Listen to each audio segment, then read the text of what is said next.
ठीक है, सबसे पहले तो मैं यहाँ के जो आयोजक करता है उनको धन्यवाद देना चाहूँगा कि जिनका सम्मान हमको जीते जी करना चाहिए था वो आज हम काम कर रहे हैं।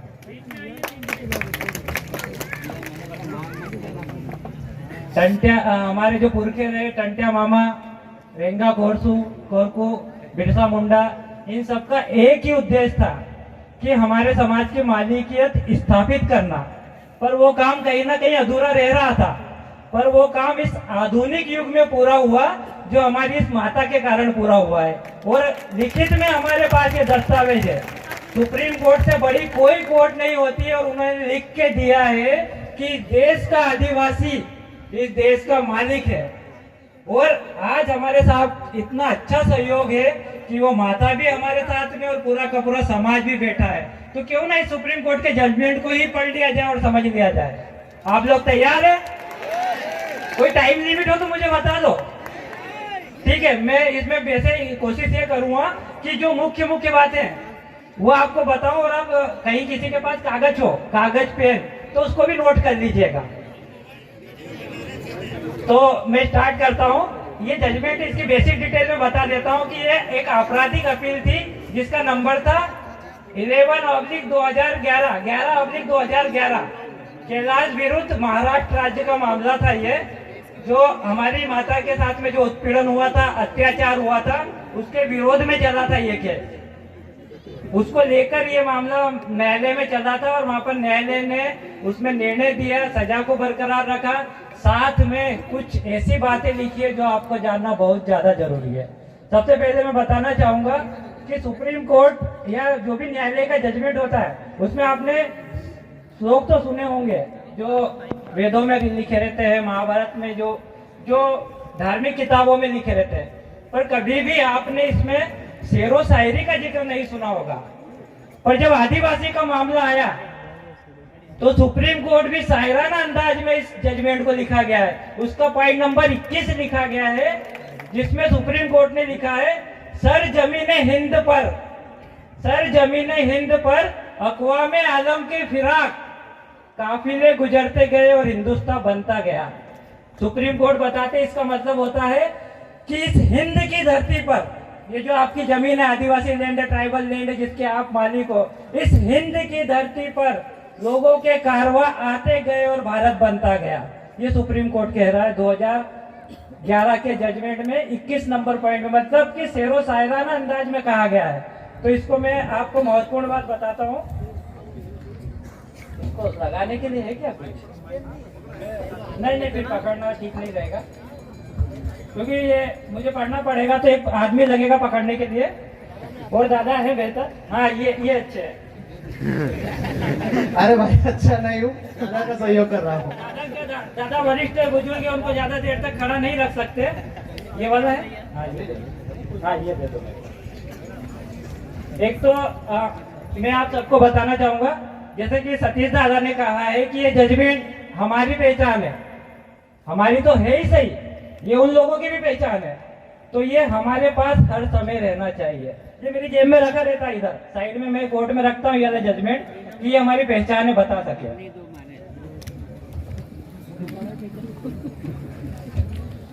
क्योंकि जजमेंट इंग्लिश में है सुप्रीम कोर्ट का, पर हम लोग तो आदिवासी लोग हैं, हमको हिंदी इंग्लिश जो है कि दोनों ही हमारी लैंग्वेज नहीं है, हमारी लैंग्वेज अलग अलग है, कोरको की अलग है, गोडो की अलग है, भीलो की अलग है। तो इसको हमने हिंदी में ट्रांसलेट किया है हमारी सुविधा के अनुसार। इसको मैं पढ़ता हूँ।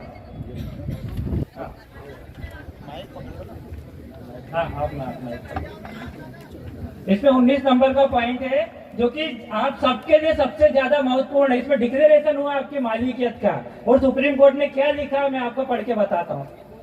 इस प्रकार भील शायद भारत के कुछ मूल निवासियों के वंशज है जिन्हें आदिवासी या अनुसूचित जनजाति के रूप में जाना जाता है। ये जजमेंट आपके लिए इतना महत्वपूर्ण है क्योंकि संविधान में कहीं भी ये नहीं लिखा है कि अनुसूचित जनजाति का मतलब आदिवासी होता, परंतु सुप्रीम कोर्ट के जजमेंट में आया कि आदिवासी का मतलब अनुसूचित जनजाति होता, अनुसूचित जनजाति का मतलब ही आदिवासी होता है, जो मुख्य रूप से जो वर्तमान में भारत की आबादी का 8% हिस्सा है। जो हमारा समाज है, पूरा आदिवासी समाज जो कहीं भी रह रहा है, कश्मीर से लेकर कन्याकुमारी तक चारों दिशाओं में चले जाइए इस धरती पर, वो पूरा का पूरा 8% है, वो इस देश का मालिक है। भारत की बाकी के 92% आबादी अप्रवासियों के वंशज है। अप्रवासियों के वंशज जो कि इस जमीन का नहीं है रहने वाला, वो कहीं बाहर से आया था और यहाँ पर आकर बस गया। तो जो 92% लोग यहाँ रह रहे हैं इस जमीन पर, वो सारे के सारे अप्रवासियों के वंशज है, मतलब कि सबके सब बाहरी लोग है। ये सुप्रीम कोर्ट ने कहा है अपने जजमेंट में। इस प्रकार भारत मोटे तौर पर उत्तरी अमेरिका जैसे अप्रवासियों का देश है। इस पर हमको विस्तार से चर्चा करनी चाहिए, ये सुप्रीम कोर्ट ने कहा। सुप्रीम कोर्ट कह रहे हैं कि इस तरह से अगर देखा जाए तो पूरा का पूरा देश अप्रवासियों का देश है, तो हमको इसमें और विस्तृत में जाना चाहिए और डिटेल में जाना चाहिए। तो सुप्रीम कोर्ट इसमें और डिटेल में गए और उसमें उन्होंने लिखा, जबकि उत्तरी अमेरिका, यूएस और कनाडा, जो उत्तरी अमेरिका और यूएस और कनाडा होता है, वो नए अप्रवासियों का देश है। मतलब वहां पर अभी सिर्फ नए नए तरीके से अभी अभी लोग आके बसे हैं बाहर से। परंतु जो भारत है, वो भारत पुराने अप्रवासियों का देश है, जिसमें पिछले 10,000 सालों से लोग आते रहे। मतलब आपके पास में ये लिखित में एविडेंस है कि आपकी जमीन पर जो बाहरी लोग रह रहे हैं, वो पिछले 10,000 सालों से यहाँ पर रह रहे हैं। ये लिखित में इसमें आया है। आज भारत में रहने वाले 92% लोग जो कि अप्रवासियों के जो वंशज है, जो मुख्य रूप से उत्तर पश्चिम और कुछ हद तक उत्तर पूर्व से आए हैं। सुप्रीम कोर्ट ने आपका एक प्रॉब्लम ये भी सॉल्व कर दी कि ये कौन सी दिशा से आए हैं। तो उन्होंने ये भी बताया है कि वो सभी के सभी या तो उत्तर पश्चिम से आए हैं या कुछ हद तक उत्तर पूर्व से आए हैं। क्योंकि हमारे देश की समझ के लिए महत्वपूर्ण बिंदु है, इसलिए इसमें विस्तार से जाना आवश्यक है। अब कुछ कोर्ट बताना चाह रहा है कि ये लोग क्यों आए आपकी जमीन पर। तो नीचे लिखा है, लोग असहज क्षेत्रों से आरामदायक क्षेत्रों की ओर पलायन करते हैं। ये स्वाभाविक सी बात है। जहाँ पर अच्छे से रहने के लिए जगह नहीं तो कोई भी छोड़ देगा उस जगह को, क्योंकि हर कोई आराम से रहना चाहता है। आधुनिक उद्योग के आने से पहले हर जगह कृषि समाज थे। आप लोगों को जिसको आज अनुसूचित जनजाति कहा जाता है, जिसको आदिवासी कहा जाता है, वो उसको पहले कृषि समाज कहा जाता था। वो कृषि समाज था। हमारी जो सबसे बड़ी इंडस्ट्री थी वो कृषि थी, जिसको आज बर्बाद कर दिया इन्होंने। आधुनिक उद्योग आने से पहले हर जगह कृषि समाज थे। वो भारत इनके लिए एक स्वर्ग था, क्योंकि कृषि के लिए समतल भूमि, उपजाऊ मिट्टी, सिंचाई के लिए भरपूर पानी आदि की आवश्यकता होती है, जो भारत में बहुतायता में थी। भारत में रहने वाला कोई भी व्यक्ति अफगानिस्तान में क्यों प्रवास करेगा? क्योंकि वहाँ पर कठोर भूभाग है, चट्टानी और पहाड़ी है। सालों में कई महीनों तक बहुत सी जगह ऐसी जहाँ पर बर्फ जमी रहती है, वहाँ फसल भी ठीक से नहीं उगती। इसलिए सभी अप्रवास भारत में ही हुए, भारत के बाहर से। परंतु भारत में, भारत के बाहर एक भी आक्रमण का उदाहरण नहीं मिला सुप्रीम कोर्ट को। सुप्रीम कोर्ट ने इसमें लिखा है, भारत से, भारत के बाहर आक्रमण का एक भी उदाहरण नहीं है। इसका मतलब बहुत बड़ा होता है। इसका मतलब ये हुआ कि हमारी धरती पे हमारे लोगों को लोगों ने आके मारा, पीटा, अतिक्रमण किया। इसके बावजूद भी हमने किसी को नुकसान नहीं पहुंचाया, और ये लिखित में एविडेंस है कि हमने किसी के ऊपर आक्रमण नहीं किया, किसी को भी परेशान नहीं किया।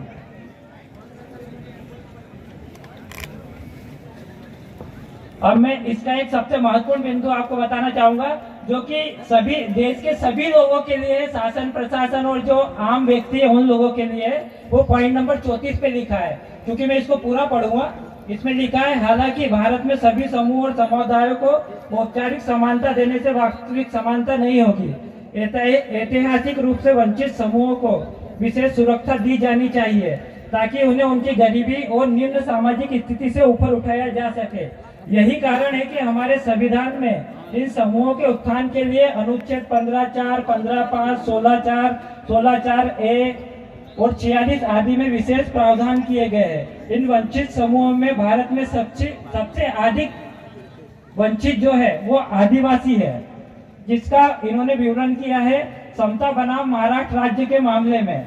इसलिए सुप्रीम कोर्ट ने एक शर्त लगाई है, और वो आपको सबको ध्यान से सुनना है और शासन प्रशासन को भी सुनना है। तो इसलिए हमारे देश से प्यार करने वाले हर व्यक्ति का यह कर्तव्य है, जो देश से प्यार करता है वो देश के लिए जान भी लुटा सकता है, और जो देश से प्यार नहीं करता वो क्या होता है, क्या होता है, वो देशद्रोही होता है। तो कोई भी आदमी देश में ऐसा नहीं मिलेगा कि जो देश से प्यार नहीं करता। इसलिए ये शर्त लगाई है सुप्रीम कोर्ट ने। इसलिए हमारे देश से प्यार करने वाले सभी लोगों का यह कर्तव्य है कि वह देखे कि अनुसूचित जनजाति को कोई नुकसान ना हो। कोर्ट ने कहा है कि ये सब लोग देखें कि अनुसूचित जनजाति को कोई नुकसान नहीं हो। पर अभी क्या हो रहा है, जहाँ देखो वहाँ आदिवासी की जमीन पर ही कब्जा किया जा रहा है, आदिवासी की जमीन को ही, आदिवासी आदमी को ही जमीन से बेदखल किया जा रहा है, उसके ऊपर क्रिमिनल चार्जेस लगाए जा रहे हैं, परेशान किया जा रहा है। ये सब सुप्रीम कोर्ट की गाइडलाइन के बाहर है। सुप्रीम कोर्ट ने कहा है कि आप लोग देखें कि इन्हें कोई नुकसान ना हो और उन्हें उनकी आर्थिक और सामाजिक स्थिति में लाने के लिए हर संभव मदद दी जाए। और इनकी ड्यूटी है, इनका कर्तव्य है कि ये आपको हर संभव मदद दे आपकी सामाजिक और आर्थिक स्थिति को सुधार करने के लिए, क्योंकि ये हजारों की संख्या में पीड़ित है, हजारों सालों से पीड़ित है। इन आदिवासियों के प्रति हमारे देशवासियों को अपनी मानसिकता बदलनी चाहिए। ये लोग आपको बुरा मत मानिएगा, पर ये लोग आपको नीचा समझते हैं, ये सोचते हैं कि ये कुछ नहीं है। और सुप्रीम कोर्ट ने बोला है कि इस देश के सभी नागरिकों को अपनी मानसिकता बदलनी चाहिए आदिवासियों के प्रति। इसका मतलब ये होता है कि हर व्यक्ति को यह देखना चाहिए कि मालिक की हैसियत से उसको देखें, और उन्हें भारत के मूल निवासी के रूप में वह सम्मान दिया जाना चाहिए जिसके वे हकदार है। इसी तरह से मैं एक आखिरी पैरा आपको बताने वाला हूँ, 2 पैरा और बचे हैं। एक आपको मैं बताता हूँ कि भारत के आदिवासियों के साथ जो अन्याय किया गया है वो इतिहास का शर्मनाक अध्याय है। मतलब शर्मनाक अध्याय, इतना बड़ा शर्मनाक अध्याय है कि सुप्रीम कोर्ट को लिखना पड़ा कि भारत के आदिवासियों के साथ किया गया अन्याय हमारे देश के इतिहास का एक शर्मनाक अध्याय है। आदिवासियों को राक्षस, असुर और क्या नहीं कहा जाता, बड़ी संख्या में उनका वध किया गया और बचे हुए उनके वंशजों को अपमानित किया गया और सदियों पर से उन पर सभी प्रकार के अत्याचार किए गए। उन्हें उनकी भूमि से वंचित किया गया, उन्हें जंगल और पहाड़ियों में धकेल दिया गया, जहाँ वे गरीबी, अशिक्षा, बीमारी आदि के दयनीय अस्तित्व को उजागर करते हैं। और अब कुछ लोग उन्हें उनके जंगल, पहाड़ी भूमि से भी वंचित करने का प्रयास कर रहे हैं जहाँ पर वे रह रहे हैं, और जो वन संपदा जिसपे वो जीवित है उससे भी वंचित करने का प्रयास कर रहे हैं। आदिवासियों के साथ अन्याय का प्रसिद्ध उदाहरण महाभारत की आदि पर्व की एकलव्य की कहानी है। ये आपने व्हाट्सएप, फेसबुक पे बहुत सुनी होगी, अभी यहाँ सुन लीजिए। एकलव्य धनुर्विद्या सीखना चाहता था, लेकिन द्रोणाचार्य ने उसे नीचा मानकर सिखाने से इनकार कर दिया। एकलव्य ने तब द्रोणाचार्य की एक मूर्ति बनाई और मूर्ति के सामने तीरंदाजी का अभ्यास किया, और वह शायद अर्जुन से बेहतर धनुर्धर बन जाता। लेकिन चूंकि अर्जुन द्रोणाचार्य का पसंदीदा शिष्य था, इसलिए द्रोणाचार्य ने एकलव्य को कहा कि वह अपना दाहिना अंगूठा काटकर उसे गुरु दक्षिणा में दे दे, और एकलव्य ने अपनी सादगी में वही किया। आदिवासी आदमी था, अंगूठा मांगा, अंगूठा तुरंत दे दिया, हाथ भी मांगता तो वह हाथ भी दे देता। पर आपको ये समझना है कि एकलव्य इतना बड़ा कलाकार था कि जब उसको सिखाने से मना कर दिया तो उसने हूबहू उस इंसान की कृति बनाई और उसके सामने उसी शिद्दत से, उसी ईमानदारी से वो प्रयास किया जिससे कि वो अर्जुन से भी बड़ा धनुर्धर बन गया। जब ये देखा गया कि अर्जुन से ही बड़ा धनुर्धर बन सकता तो उसका अंगूठा ले लिया गया, अंगूठा भी ले लिया गया। तो आज आप 21वीं सदी में जी रहे हो, और तीरंदाजी का अगर आप कहीं पर भी प्रतियोगिता होती है विश्व लेवल पे या लोकल लेवल पर, तो उसका नियम यह है कि अंगूठे से पकड़ के धनुष नहीं चलाया जाता, इन दोनों उंगलियों से पकड़ के चलाया जाता है। तो आप बताइए कि बड़ा धनुर्धर कौन हुआ इस 21वीं सदी में? बड़ा धनुर्धर कौन हुआ? एकलव्य की कौन हुआ? और द्रोणाचार्य की ओर से ये शर्मनाक के कार्य थे, उन्हें एकलव्य को पढ़ाया भी नहीं था और गुरु दक्षिणा मांगने का अधिकार भी नहीं था। उन पर इस भयानक उत्पीड़न के बावजूद भारत के आदिवासियों ने हमारे देश में गैर आदिवासी की तुलना में आमतौर पर नैतिकता के उच्च स्तर को बना के रखा। हमारे ऊपर इतनी सारी प्रताड़ना हुई, इतने सारे अपराध किए गए, इसके बावजूद भी हमने हमारी नैतिकता को बना के रखा। ये सुप्रीम कोर्ट ने कहा है। वे आमतौर पर धोखा नहीं देते, आप लोग आमतौर पर धोखा नहीं देते, झूठ नहीं बोलते, अन्य गलत काम नहीं करते जो गैर आदिवासी करते। ये आपके पास में लिखित में एविडेंस है कि आप झूठ नहीं बोलते, गलत काम नहीं करते, धोखा नहीं देते, और जो गैर आदिवासी करते हैं वे आमतौर पर गैर आदिवासियों से चरित्र में श्रेष्ठ होते हैं। जो लोग आपको नीचा मानते हैं उनको ये सुप्रीम कोर्ट का जजमेंट पढ़ा देना। इसमें लिखा है कि आदिवासी गैर आदिवासी से चरित्र में श्रेष्ठ होता है। और जो महत्वपूर्ण बात कही है वह यह है कि उनके साथ इस ऐतिहासिक अन्याय को दूर करने का समय आ गया है। ये बात सुप्रीम कोर्ट ने 2011 में कह दी थी कि आप लोगों को मालिक होने का, मालिक का सम्मान देने का समय आ गया है। और आज हम 2023 में इस जजमेंट को खुलेआम पढ़ रहे हैं, खुलेआम पढ़ रहे हैं। तो इसको आप फैलाना है, आगे बढ़ाना है। आप लोग तैयार हैं? मेरा टाइम हो गया है, मुझे ऐसा लग रहा है, क्योंकि बहुत सारे लोगों को बोलना है। इस पे और विस्तृत चर्चा बैठ के करेंगे, ठीक है? जय आदिवासी। एक नारा हो जाए, मेरा बहुत पसंदीदा नारा, दादा एक लगा लेने दीजिए। मैं लगाता नहीं भाव, दादा सचिन भाव, मैं नारा लगाता नहीं, एक नारा लगाना चाहता हूँ, ठीक है? जोर से लगाइएगा। जय जोहर का नारा है, भारत देश हमारा है, जय जोहर का नारा है, भारत देश हमारा है, जय जोहर का नारा है, भारत देश हमारा है। जय आदिवासी।